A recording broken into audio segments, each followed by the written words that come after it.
Video में हमने देखा था मापनी पर आधारित मानचित्र के प्रकार। तो दो प्रकार थे अपने, बृहद मापनी और लघु मापनी मानचित्र। तो अब हम इनके प्रकार को थोड़ा और डिटेल में पढ़ेंगे। तो बृहद मापनी मानचित्र क्या होता है? जब हम किसी छोटी चीज़ को दिखाते हैं मैप में, तो जो उसकी मापनी होती है वो हम लेते हैं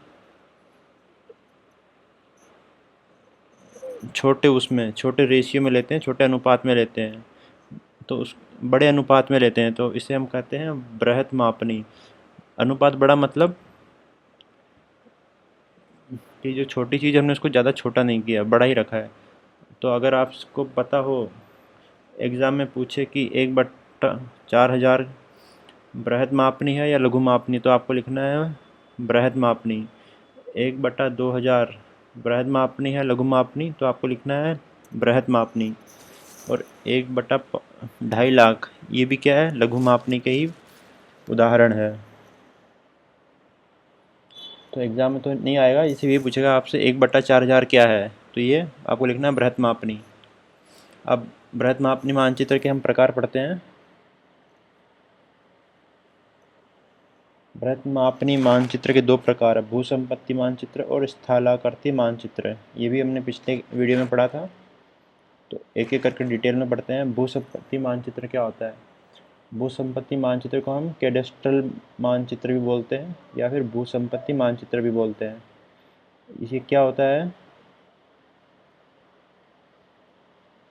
जैसे कि हमने कृषि की भूमि है, उसकी सीमाएं निर्धारण कर उसका जो मैप बना दिया वो, या नगर के अंदर हमारे जो कॉलोनी का मैप होता है, जब हम प्लॉट खरीदते हैं ना तो कॉलोनी का मैप मिलता है हमें, तो उन सभी को हम बोलते हैं भूसंपत्ति मानचित्र। ये भूसंपत्ति है किसकी, है ना? तो मकानों के प्लान को दर्शा कर उनके स्वामित्व को दर्शाने के लिए बनाया जाता है। तो जो भूमि का स्वामी कौन है वो बताते हैं भूसंपत्ति। जैसे कि गिरदावरी हो गई, जमाबंदी हो गई गांव में, उसे।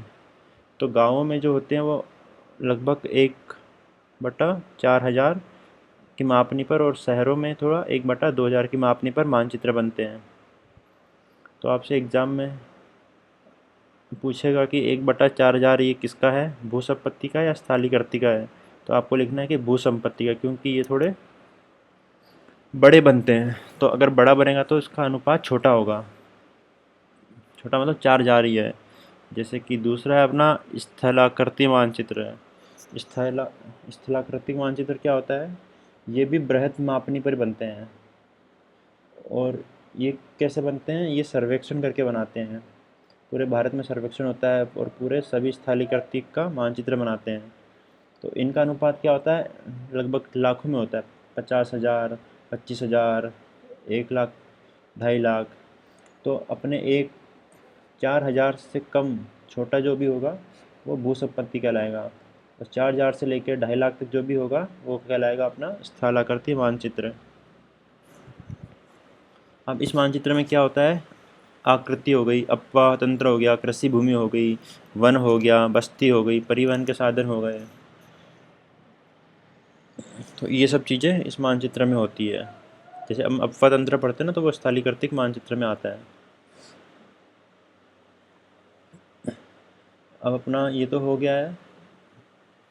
अगला है अपना लघुमान मानचित्र। दो थे अपने, बृहद था और लघुमान। अब लघुमान में भी दो प्रकार होते हैं, एक तो भित्ति मानचित्र और एटलास मानचित्र। भित्ति मैंने बताया था आपको, किसी बड़े आकार के कागज़ या प्लास्टिक पर बनाया जाता है। जैसे कि अपने स्कूल में होते थे ना मैप, बड़े बड़े चिपकाए हुए दीवार पे, तो उनको बोलते हैं हम। और इसकी मापनी कैसी होती है? स्थलाकृतिक मानचित्र से तो छोटी होती है, पर एटलस से थोड़ी बड़ी होती है।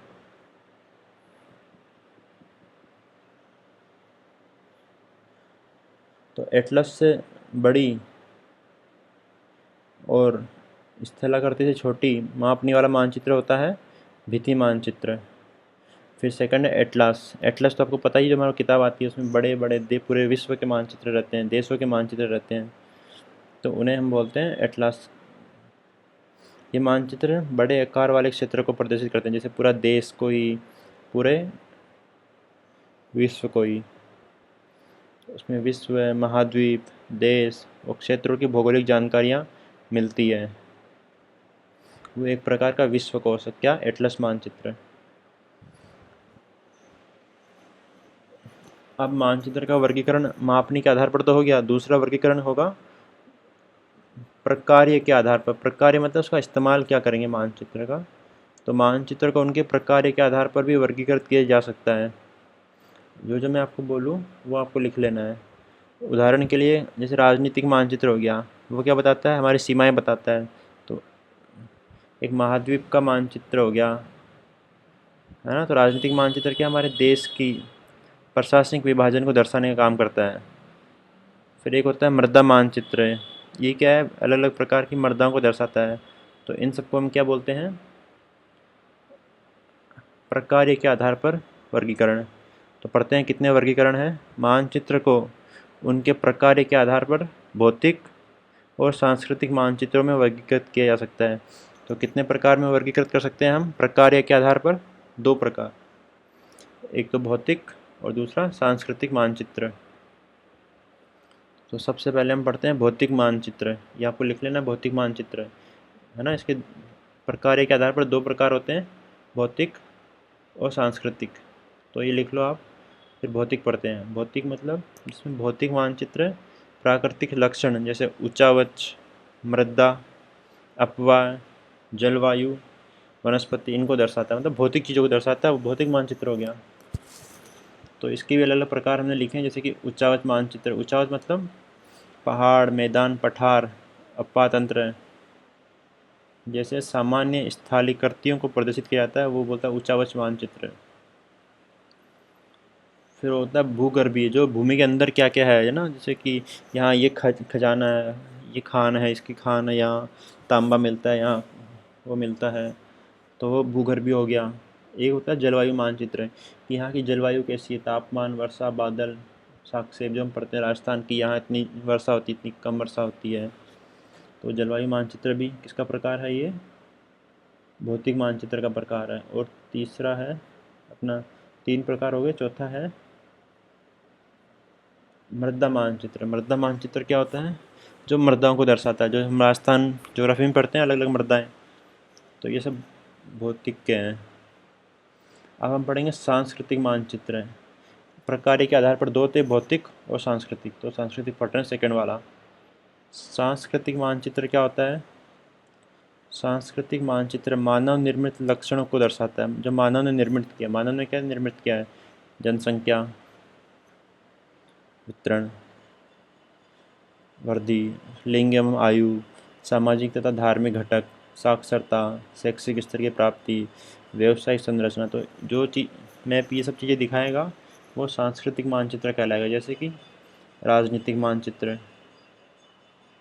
राजनीतिक मानचित्र मतलब ये देश किसका है, राज्य और ज़िले दर्शाते हैं। जो अपने देश की बाउंड्री बनाते हैं, राज्य की बाउंड्री बनाते हैं, वो एक तरह की राजनीतिक बाउंड्री तो हो गई। वो भगवान ने तो बनाई नहीं है, या प्रकृति ने नहीं बनाई, इंसान नहीं बनाई है, इसलिए हम उसको राजनीतिक मानचित्र कहते हैं। फिर होता है जनसंख्या मानचित्र। जनसंख्या घनत्व बताता है, वितरण बताता है, आयु और लिंग बताता है, कहाँ कितनी जनसंख्या है, क्या आयु है, भाषा बता दे, है ना। वो जनसंख्या मानचित्र हो गया। तीसरा है आर्थिक मानचित्र। आर्थिक मानचित्र क्या है? फसल वगैरह बताए। और परिवहन मानचित्र, जो यहाँ सड़कें, रेल पटरियाँ कौन सी होती है, यही हम पढ़ते हैं ज्योग्राफी में, राजस्थान ज्योग्राफी में, तो वही है। अब ये क्योंकि चैप्टर ख़त्म हो गया है तो हम थोड़ा वो करते हैं क्वेश्चन। तो 3 क्वेश्चन है ये बुक के, देखते हैं ये आते हैं नहीं आते हमें। रेखा एवं आकृतियों के मानचित्र कहे जाने के लिए निम्नलिखित में से क्या अनिवार्य है? इनमें से क्या होना चाहिए मानचित्र में, तभी हम उसको मानचित्र कहेंगे।